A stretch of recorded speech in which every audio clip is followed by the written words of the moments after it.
साधु संत भक्त परमात्मा के लिए ही प्रयत्नशील होते हैं।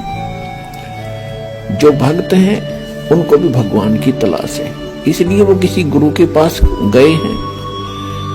और गुरु जो पद पे प्राप्त बैठा है वो भी तो भगवान के लिए ही घर से निकला है, उसने प्रयत्न प्रारंभ किए हैं तो परमात्मा के लिए किए हैं। आज ठीक है वो गुरु पद पर बैठ गया और बहुत से शिष्य भी हो गए हैं, तो उसने पुनः विचार करना पड़ेगा, क्योंकि उसको परमात्मा की आवश्यकता है।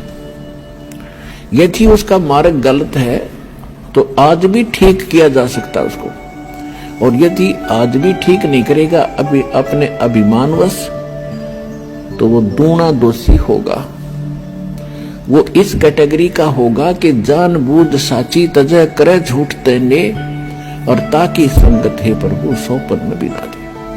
वो कृतघ्नी व्यक्ति होगा, चाहे वैसे गुरु बना बैठा है, जिसको ये पता लग गया तेरा ज्ञान गलत, तेरा नाम गलत, तेरी साधना गलत, और वो फिर भी हार मानने को स्वीकार तैयार नहीं है, यानी फिर भी ये नहीं कहता अपने शिष्यों को कि अभी मेरा मार्ग गलत है, तो वो कृतघ्नी प्राणी बताया है। उसके विषय में कहा है कि जानबूझ साची तजय और करे झूठ तेने, और ताकि संगत है प्रभु सौपन में भी नहीं थे। इसे नालायक आदमी की तो सौपने में भी भेंट नहीं होनी चाहिए इसके साथ।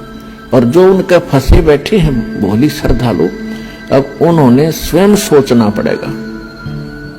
अगर वो गुरु होगा और भगवान की खोज में होगा तो पहले वो कहेगा अपने शिष्यों को, क्योंकि जो दास ज्ञान देता है सबसे पहले खटक उन गुरुओं को लगती है, क्योंकि उनके विषय में बोला जा रहा है कि उसका ज्ञान गलत, राधा स्वामी पंथ का ज्ञान गलत, उनके नाम गलत, उनकी साधना गलत।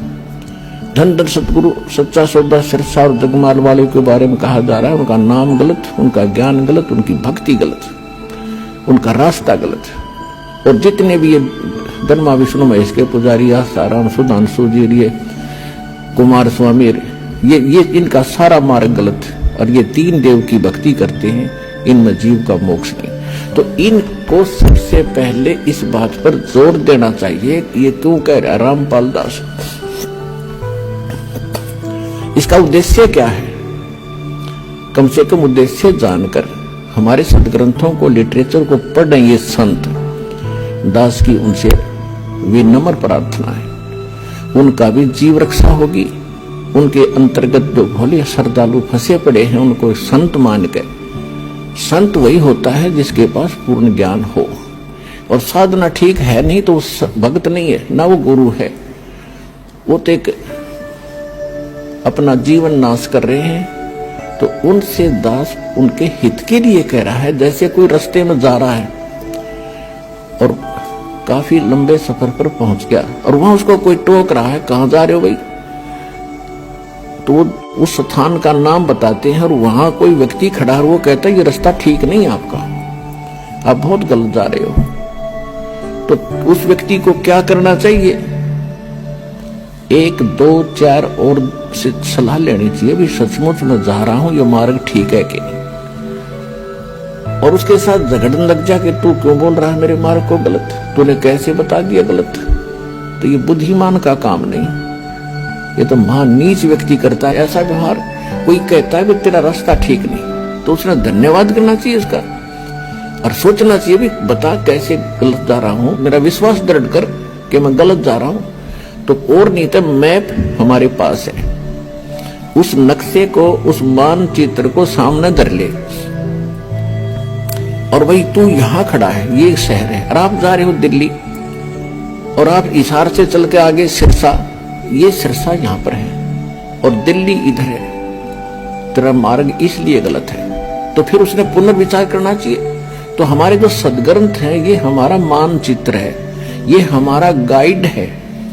जो संत हमारे सदग्रंथों के विरुद्ध बताते हैं और विरुद्ध जा रहे हैं और अपने भक्तों को ले जा रहे हैं, उनके लिए दास प्रार्थना कर रहा कि आप शास्त्र विधि त्याग कर मनमाना आचरण करे और करवा के अपना जीवन नाश कर रहे हो, और आपके आश्रित इन भोले श्रद्धालुओं के जीवन को नाश करके उनका भार अपने सिर पर धरकर पाप के भागी बन रहे हो। दास उनको इतना सतर्क करना चाहता है कि कुछ संभलो और विचार करो।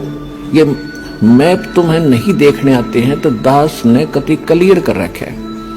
इन सदग्रंथों को दास ने कति निष्कर्ष निकाल कर सत्संग कर रखे। इनको संत भी सुने, उनके चेले भी सुने, अगर उनका समझ में आओ तो ग्रहण करें, ना कोई जोर जबरदस्ती नहीं। वैसे ही किसी के साथ झगड़ा कर लेते हैं, तुमने ऐसे गलत क्यों कह दिया, पहले देखो गलत क्यों कहा। तो ये तो एक सभ्यता, एक नेक व्यक्ति के लक्षण। और एक बेमतलब उसको सच्चा रास्ता दिखावे, उसके भले में कहे, उसके साथ वो झगड़ा करता है तो कहते हैं कहे भली माने बुरी। और यही परीक्षा नीच आदमी की यही परीक्षा होती है कि उसके भले की कहेंगे तो उसको हानि करता है। कबीर साहब कहते हैं कि साच कहूं तो जग नहीं माने और झूठा जग पतियासी। अगर साच कहूं तो जग नहीं मानता, इन झूठों की बात पर विश्वास किए बैठे हैं। कहते 9 मन सूत उलझिया, ये ऋषि रहे झकमार, और सतगुरु यानी तत्वदर्शी संत ईसा सुलझा दे उलझन दूजी बार। अब ईसा सुलझा दिया है,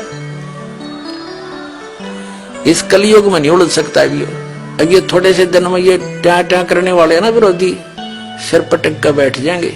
जनता इन्हें बोलने नहीं देगा, बच्चा भी बस चुप हो जाओ, तेरे दिन सुन ली तुम्हारी ये बकवाद। तेरे सामने प्रमाण दिखा रहा है, दास ने गला पड़ा लिया और जेल तक जा लिया इस सच्चाई को ऊपर लाने के लिए, और ये फिर भी बकवाद कर रहे हैं। इस दास ने तो न्यौछावर कर रखा है जीवन परमात्मा के लिए। परमात्मा के बच्चों तक इस तत्व ज्ञान को पहुंचा कर छोड़ूंगा, चाहे कुछ भी बीतो मेरे साथ।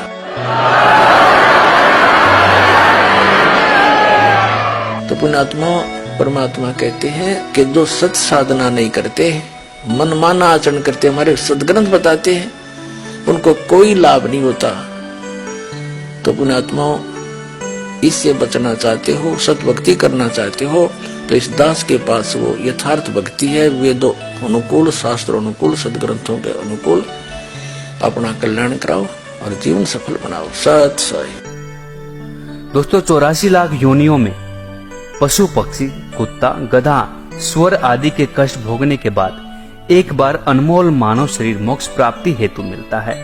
इस अनमोल मानव जीवन को नकली गुरुओं के चक्कर में पड़कर व्यर्थ होने से बचाना चाहिए। क्योंकि समाज में नकली गुरुओं द्वारा गलत धारणा ये फैला रखी है कि एक बार गुरु धारण करने के बाद दूसरा गुरु नहीं बदलना चाहिए। विचार करें, देखें, गुरु हमारे जन्म मृत्यु रूपी भयंकर रोग को काटने वाला वैद्य होता है। यदि एक वैद्य से हमारा रोग कटता नहीं तो हमें ऐसे डॉक्टर या वैद्य के पास जाने में संकोच नहीं करना चाहिए, जिससे हमारा जानलेवा रोग ठीक हो सकता है। कबीर साहब जी कहते हैं कि जब तक गुरु मिले ना साचा, तब तक गुरु करो 10 पांचा। दोस्तों, आप खुद विचार करें, कहीं कोई अज्ञानी और नकली गुरु आपके इस अनमोल मानव जीवन के साथ खिलवाड़ तो नहीं कर रहा है। मानव जीवन के कल्याणार्थ संपूर्ण आध्यात्मिक ज्ञान के रहस्यों को जानने के लिए जगत गुरु तत्वदर्शी संत रामपाल जी महाराज के मंगल प्रवचन अब प्रतिदिन सुनिए। MH1 श्रद्धा टीवी पर दोपहर 2 से 3 बजे, सारथी टीवी पर शाम 6:30 से 7:30 बजे, साधना टीवी पर शाम 7:30 से 8:30 बजे, ईश्वर टीवी पर रात 8:30 से